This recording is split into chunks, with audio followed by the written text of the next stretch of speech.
جی قدرمن کتونکو د پروګرام په دې برخه کې دا وغځه د کوزدره تحصیل ادینزي چې کوم خامپور یونین کونسل دی په هغه روډ باندې زه ولاړ یم او دغه خامپور یونین کونسل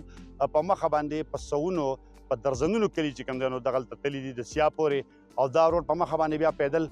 تورمنګ ته اوښتی دی خو د دې سیمې سړک چې کوم دی نو د تیرو دریو کالونه د تعمیر دپاره چې کوم دی په دې باندې کار شروع شو او تر اوسه پورې دا سړک چې کوم دی نو دا جوړ نه شو چې کومه روړۍ پرې اچولې شوې ده نو په هغې باندې هم د مقامي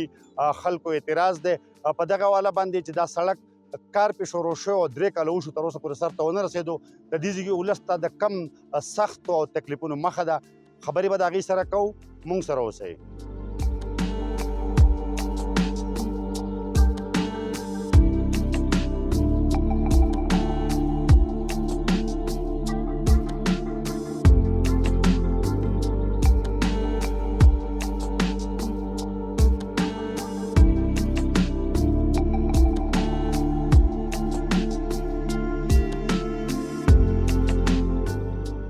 مونږه د دې روډ دپاره څو ځله احتجاج کړی دی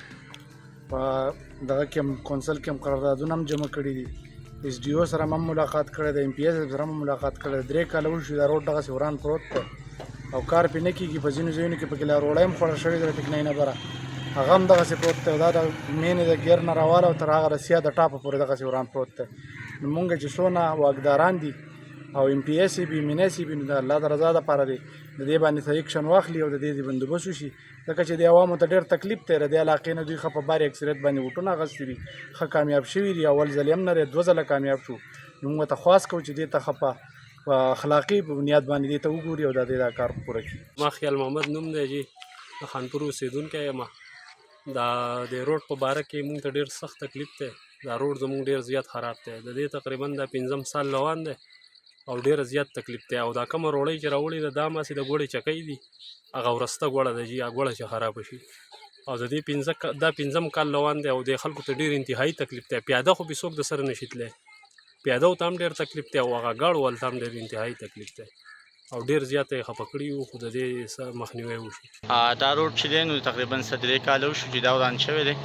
دا د ازبنډ روډ او داسې خوا او شا نورو روډونو داسې ځای نه مخکې وران شوی دی خو تر اوسه پورې د هغوی چې دی نو واپس کنسټرکشن وشو خو تر اوسه پورې دا په دې حال دی بل دا ده چې په 3 کال کې دا وران شوی دی خو روړۍ په اوس واچولې شو د روړۍ کومه کوالټي چې دا به تاسو په دې ویډیو کې نه ډېر انتهایي کمزوري ده نو موږ اپیل کوو خپل ایم پي ایس او زموږ چې کوم نمایندګان دي چې دې باندې زموږ عمل وکړي خلکو ته انتهایي تکلیف دی مریضان دي کم چې دي مشران نو ډېر زیات تکلیف ورته مهرباني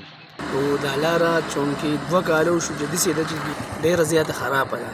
نو زما د دې صوبې حکومت ته خواست دی چې زر تر زر دې په دې کار شروع شي دا روډ د 2-3 کالونه خراب دی ګاډي چې په دې چې یو پیر لاړ شي راشي نو ګاډي نه ټیرونو او د هر سره تباهي وکړي ولې چې دا خو بره چې کم بره د سیا د ټاپه پورې دا غونډ کندې دی چې ګاډی پې ځي نو بیخي ګډوډ کېږي ورانېږي تاسو وکتل چې د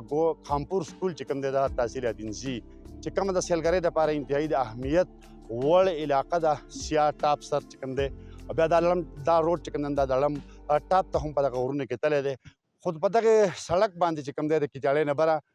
کار شروع شوی او د ګورنمنټ های سکول خامپور نه واله تر د سیا سره پورې ځای په ځای چې کوم دی نو دغه کار ټپ دی د 3 کالونه او د دې ځای ولس د ډېر زیات تکلیف سره چې کوم دی نو هغه مخامخ دی کومه روړۍ چې اچولې شوې ده د هغې معیار هم ټیک نه دی خلکو ته په خپله مقامي ژبه کې چې کوم دی نو پرخه ووي مطلب دا چې تشه خاوره ده کاڼی نه دی او میده کېږي به دا روډ چې کوم دی نو 3 کاله وشو چې د تعمیر په انتظار دی خو تر اوسه پورې د دې تعمیر ونه شو